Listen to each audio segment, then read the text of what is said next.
Voilà, nous sommes heureux d'être ensemble cet après-midi. Vous savez, on a mis avec mon épouse 3 ans de notre vie. 3 ans de notre vie à part pour étudier ce livre. Pour étudier ce livre parce que je savais que ce livre, il était intéressant. Il y avait des belles histoires, il y avait des choses que je voulais découvrir de ce livre. Et on est parti et on a étudié notamment l'hébreu, mais aussi le grec. Et on a pénétré, excusez-moi, j'ai beaucoup d'émotions parce que le pasteur va partir, Joël, hein, tu vas me manquer beaucoup. Merci pour tout ce que tu m'as appris, mais aussi pour d'autres choses et on va en parler. Mais je vous disais, on a pris 3 ans de notre vie pour étudier ce livre-là. Vous savez, avec mon épouse, on parlait de nos cours et on a vraiment apprécié. On a découvert des richesses extraordinaires dans la parole de Dieu et cet après-midi, je pourrais vous parler des richesses qu'on a découvertes dans la parole de Dieu. J'ai découvert notamment que le diable n'apparaît que 3 fois dans l'Ancien Testament et que l'étude de ces apparitions-là, en rapport avec ce qu'on appelle le triangle théologique, est quelque chose de très intéressant. Que le diable s'attaque à un sacrificateur, qui s'attaque à un roi, qui s'attaque à un prophète, qui touche les pensées, qui touche les corps et qui touche sur le jugement de Dieu. C'est quelque chose d'extraordinaire.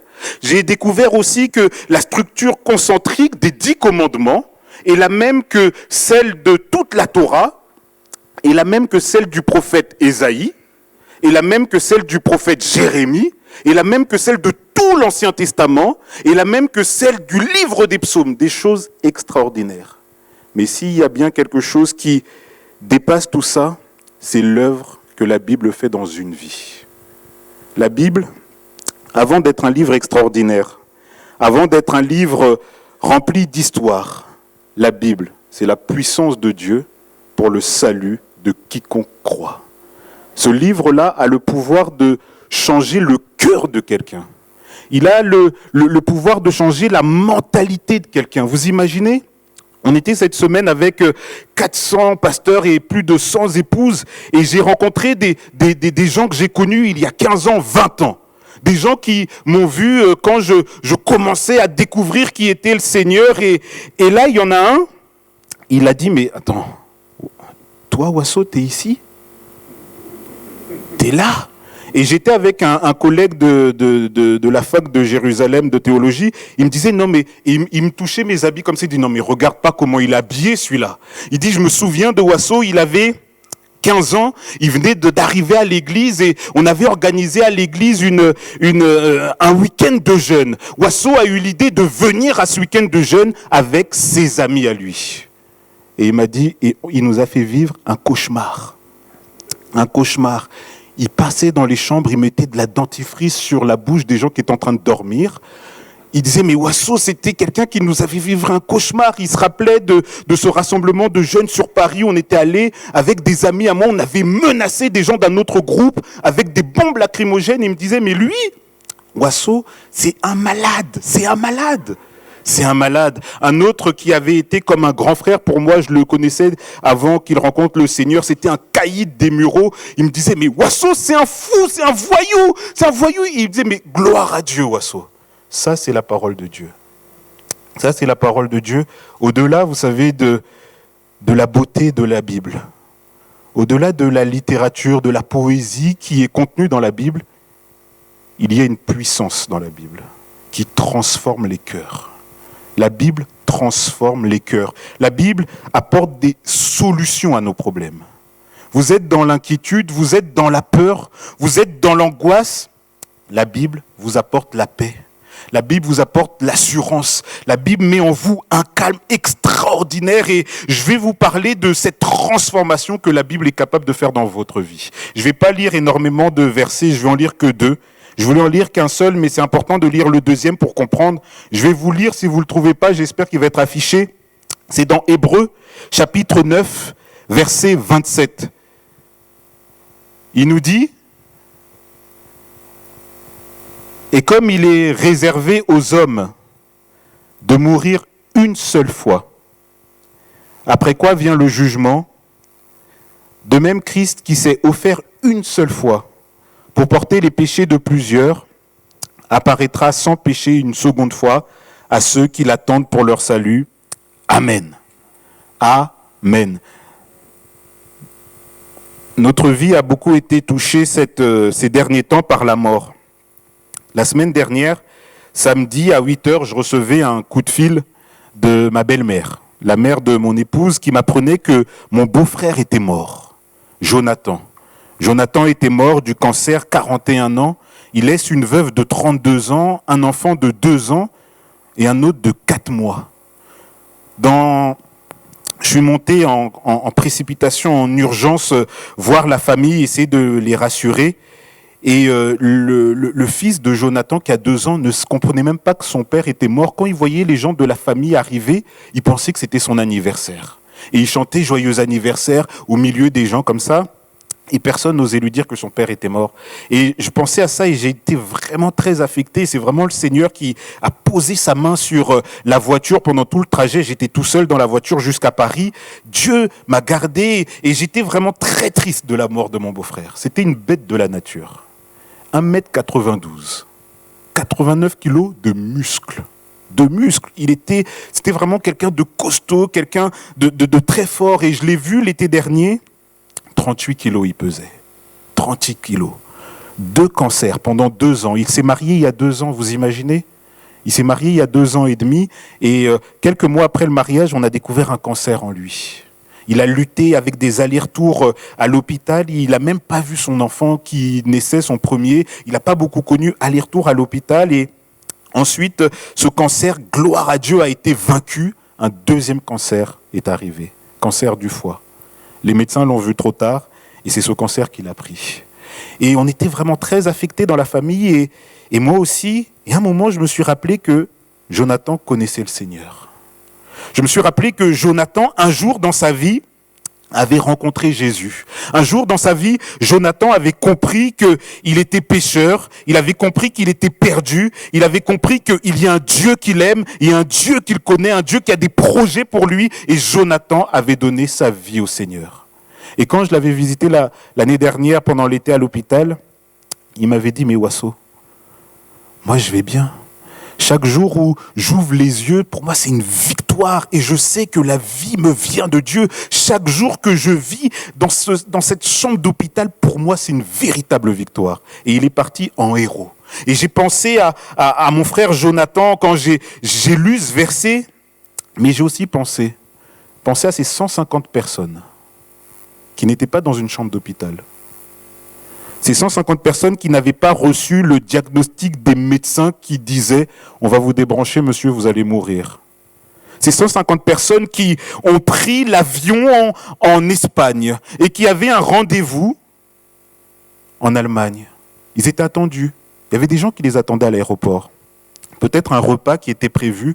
Il y avait des projets, des choses, peut-être des courses à faire. Düsseldorf, ils avaient prévu d'y aller et ils rentrent dans cet avion. Ils ont fait l'embarquement, il y a leurs bagages, il y a tous les projets et ils sont là, l'avion décolle. L'avion passe par le sud de la France et commence à faire son virage dans les Alpes.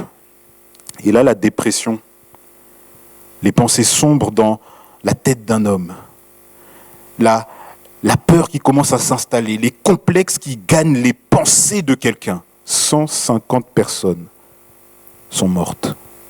La Bible dit qu'il est réservé aux hommes de mourir une fois. Jonathan est mort, c'est vrai. Et j'étais triste. Jonathan, il connaissait le Seigneur. Dans cet avion, combien de personnes connaissaient vraiment le Seigneur ? On a tous affaire à une justice qui dépasse la justice des hommes. Dieu a une justice qui est parfaite. Cette justice, elle est universelle. Personne ne pourra y échapper. Personne ne pourra échapper à la justice de Dieu. Tous les êtres humains qui sont vivants savent qu'un jour, ils vont mourir. Il y a ces 150 qui étaient dans l'avion et il y a ces 19 personnes qui étaient en croisière sur la Méditerranée. C'est extraordinaire, une croisière sur la Méditerranée. Je vais fêter bientôt l'arrivée de, on peut le dire Lise, d'un petit garçon et d'une petite fille. Si Dieu me bénit, ce sera un garçon. Non, mais attendez. Si c'est un garçon, vous applaudirez. Non, si c'est... Les filles sont bien aussi, c'est pour ça que les hommes, on se marie avec les filles. Hein. On sera très heureux d'accueillir une fille, mais un garçon, ce serait quand même... Non, parce que tu as dit qu'il manquait de prédicateurs. Alors moi, je voudrais... Bon, voilà. Et d'épouses de pasteurs, c'est vrai. Donc si vous voulez m'offrir un cadeau pour l'arrivée de mon enfant, une croisière autour de la Méditerranée, moi, ça me va, je m'en contenterai. Je m'en contenterai, vous inquiétez pas, je ne ferai pas le difficile. Mais ces gens, ils étaient 19. Croisière autour de la Méditerranée. Magnifique. Ils descendent du bateau, on leur dit on va visiter un musée. On va voir des antiquités, des choses anciennes, des choses belles. Ils sont en Tunisie, un pays avec une très belle histoire, une histoire millénaire. Ils sont là dans un musée qui n'est pas loin du palais des députés. Un quartier sécurisé. Et ces personnes en train de visiter ce musée. Dans ce contexte, mais vraiment merveilleux, de croisière autour de la Méditerranée, 2 fous armés. 2 fous armés. 19 personnes vont mourir. La Bible, elle nous dit, il est réservé aux hommes de mourir une seule fois. Après quoi vient le jugement. C'est une justice qui est universelle. Personne ne peut échapper à ça. Personne ne peut essayer de lutter contre la mort. C'est impossible. On va tous mourir un jour. On va tous mourir. C'est une justice et Dieu nous a tous placés égaux face à cette justice. Les gros vont mourir. Les maigres vont mourir. Les moches vont mourir. Les beaux comme moi vont aussi mourir. Vous riez parce que c'est vrai ou parce que c'est faux?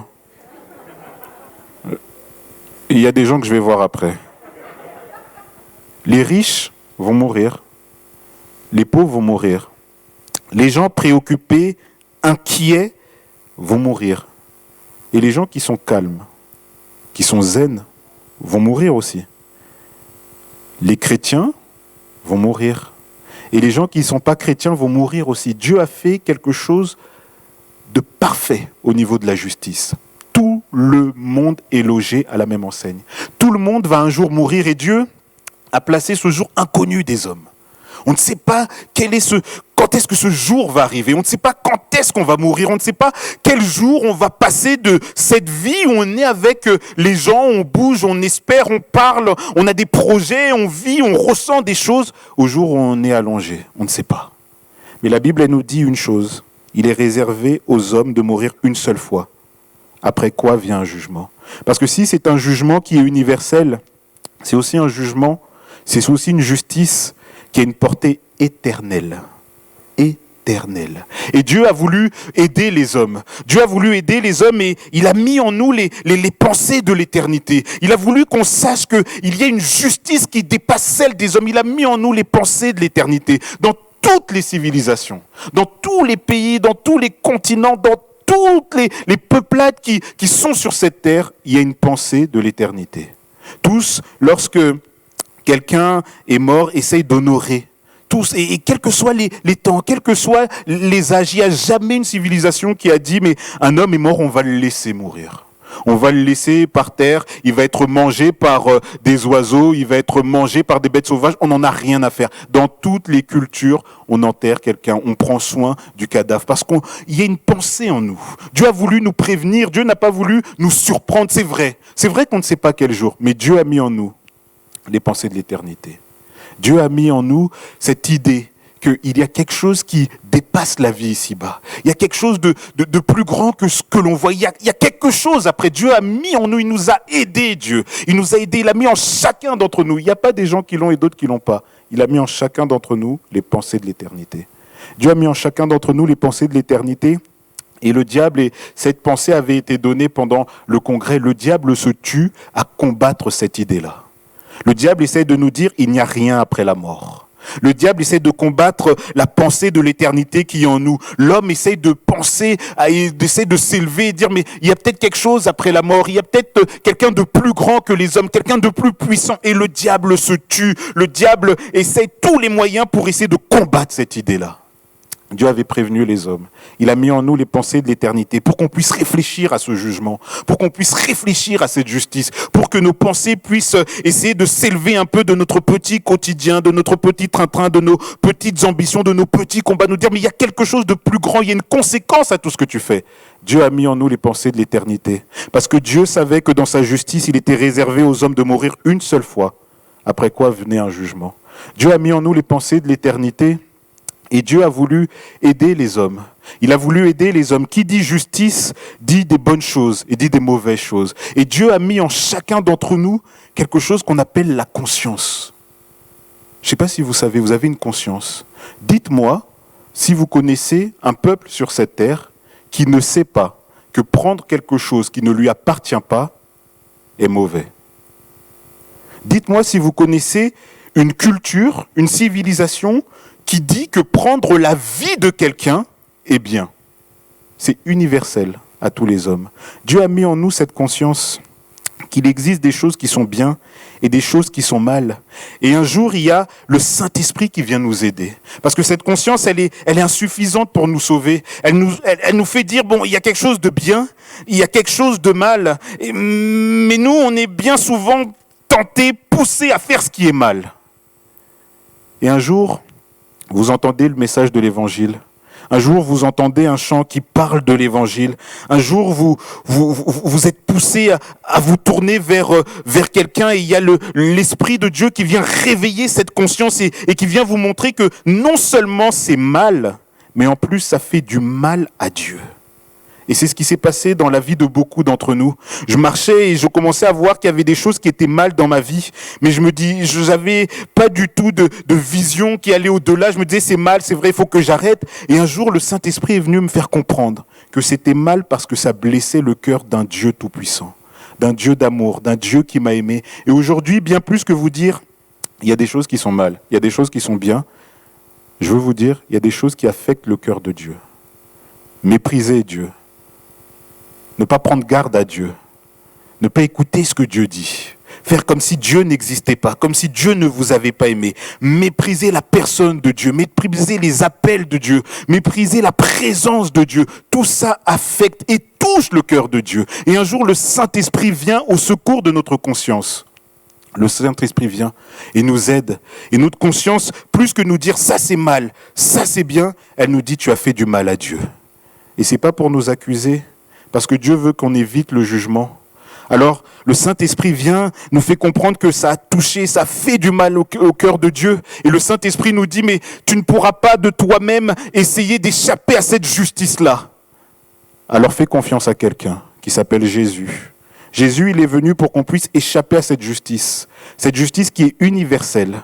Jésus est venu pour qu'on puisse échapper à cette justice qui a des conséquences éternelles. Il n'est pas venu, Jésus, nous faire évader de prison. Parce qu'il y a une fois, j'ai entendu un prédicateur qui disait ça, il prenait l'image de Antonio Ferreira. Vous connaissez Antonio Ferreira? Non, ça se voit qu'on n'est pas en banlieue ici. Dans mon quartier, Antonio Ferreira, il est aussi connu qu'en Bourgogne. Qui peut être connu comme ça? Vous connaissez le fermier qui habite... Non, je rigole, c'est pas des fermiers, les Bourguignons. Est-ce que vous connaissez Antonio Ferreira? Vous connaissez pas Antonio Ferreira? Qui a dit ça? Oh là là, ma sœur, check.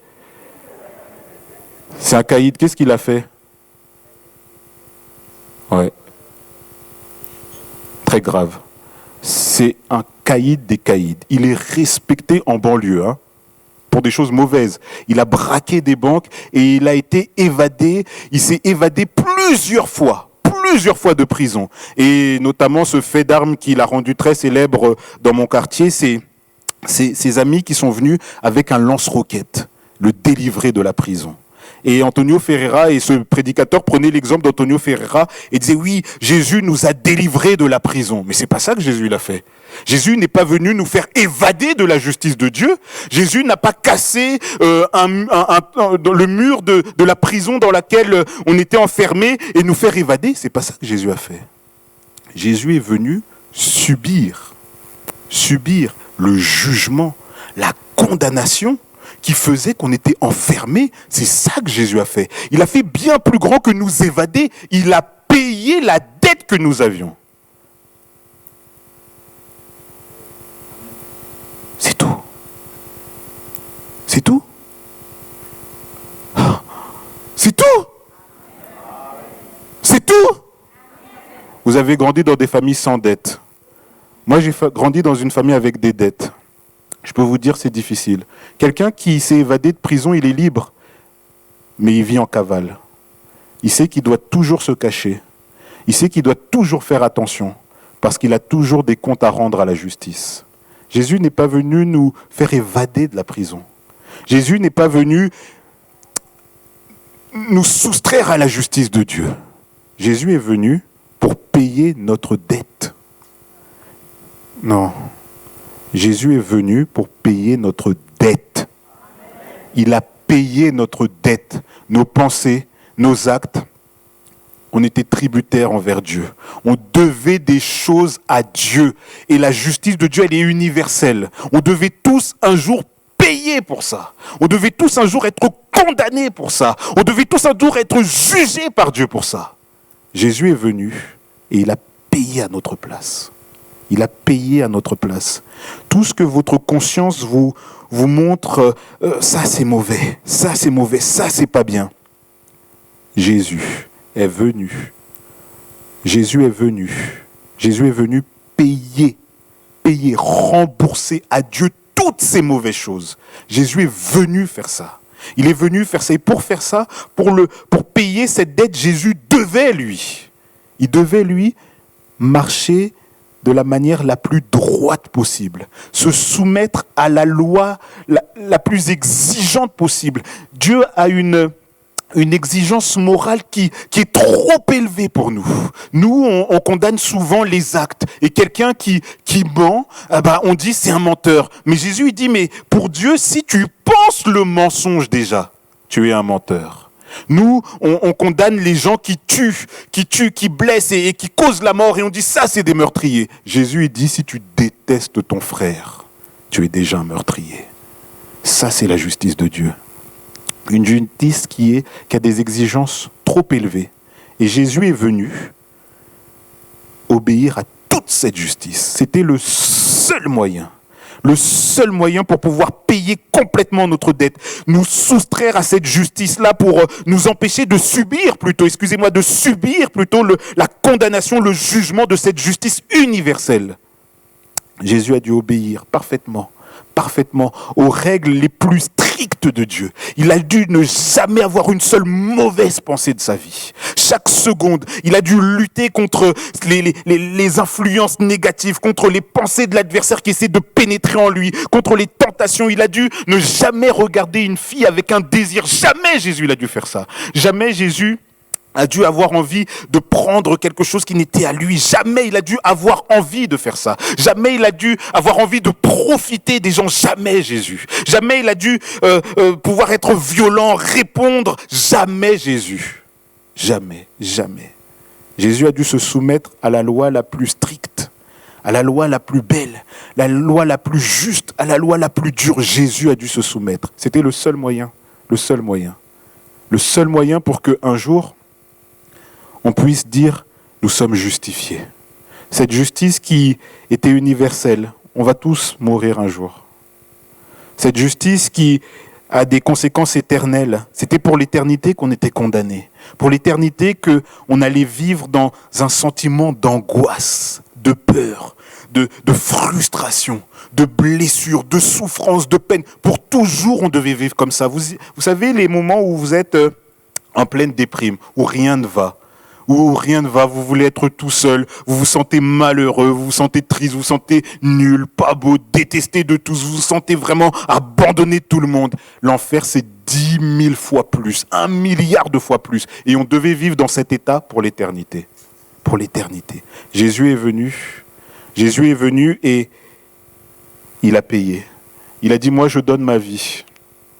Leur conscience leur dit que ça c'est mal. Moi je vais faire ce qui est bien. Tout ce qui est bien. Je vais le faire parfaitement. Je ne vais pas le faire pendant 3 ans, pendant 10 ans. Je vais le faire du jour de ma naissance au jour de ma mort. Et moi, ma mort, je vais décider quand est-ce que je vais mourir. Je pourrais continuer à vivre, mais je vais décider quand je vais mourir. Je vais aller à la mort. Je vais me livrer à la mort pour eux. Je vais me livrer à la mort pour eux. Et il était donné aux hommes. Il est réservé aux hommes de mourir une fois. Après quoi vient le jugement. De même, Christ s'est offert une seule fois pour porter les péchés de plusieurs. Christ s'est offert une fois et Jésus a payé.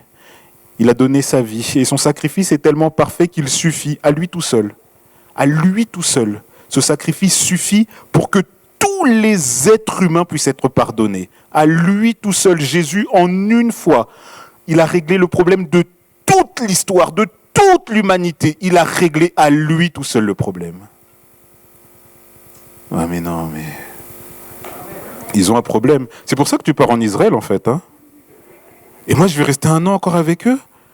Faudra dire un peu plus amen. Hein. Et peut-être que je prolongerai après. Hein. Mais je sais que dans votre cœur, il y a des amen vibrants. N'est-ce pas? Vous criez très fort dans votre cœur. Hein. Ça dérange vos organes, ça dérange vos artères. Mais dites un amen, alléluia. Amen. Jésus est venu et en une fois, il a réglé le problème de tous les hommes. Il a réglé le problème de l'humanité. Il a payé, il a donné sa vie. Et du coup, devant cette justice de Dieu, on peut dire, Seigneur, je suis justifié. Alléluia. Et Dieu a prévenu les hommes. Il leur a mis dans la tête cette pensée de l'éternité.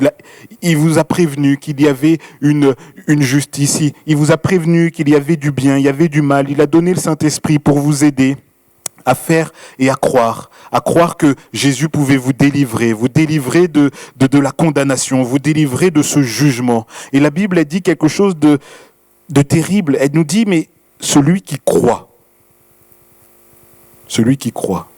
il est sauvé. Celui qui croit, il n'est pas jugé. La Bible, elle le dit. Elle dit, mais que celui qui ne croit pas, il est déjà jugé. Il est déjà jugé. Ça veut dire qu'aujourd'hui, dans ce lieu, si vous entendez la parole de Dieu qui dit que Jésus a payé pour vos péchés, pour vos erreurs, si vous refusez aujourd'hui de croire, de mettre votre confiance, d'accepter cette main que Jésus vous tend, si vous refusez de tout votre cœur, vous dites, moi je veux pas de ça. Moi, je veux pas de ce Jésus qui pardonne, de ce Jésus qui peut aider, de ce Jésus qui transforme. J'en veux pas. Vous êtes déjà jugé. Mais le but de Dieu, c'était vous faire éviter ce jugement. Alors aujourd'hui, j'aimerais donner l'occasion. Et je suis désolé pour les chrétiens qui ont peut-être entendu des choses qu'ils connaissent, mais je veux donner vraiment l'occasion à une personne au milieu de nous, qui sait qu'un jour ou l'autre, elle va mourir. Ça peut être comme mon beau-frère. 2 ans de maladie, on a le temps de se préparer. Ça peut être dans un avion. Ça peut être dans un musée. On ne part jamais trop tard. On part toujours quand Dieu l'a décidé. Aujourd'hui, j'aimerais vraiment donner l'occasion à une personne d'éviter d'être jugée par Dieu.